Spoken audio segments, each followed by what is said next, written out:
বাচ্চারা এখন আর পড়তে চায় না, তাই আমরা নিয়ে আসলাম ইন্টেলিজেন্ট বুক। এই বইয়ের মাধ্যমে আপনার বাচ্চাও হয়ে যাবে আরো বেশি ইন্টেলিজেন্ট।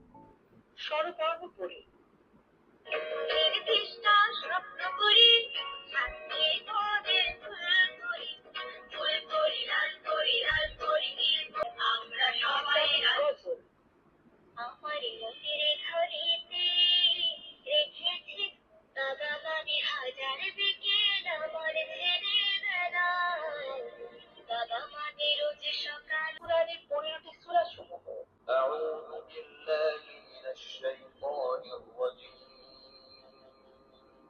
بسم الله الرحمن الرحيم الحمد لله رب العالمين তাই আর দেরি না করে এখনই অর্ডার করে ফেলুন আপনার সোনামণির জন্য এই ইন্টেলিজেন্ট বুকটি।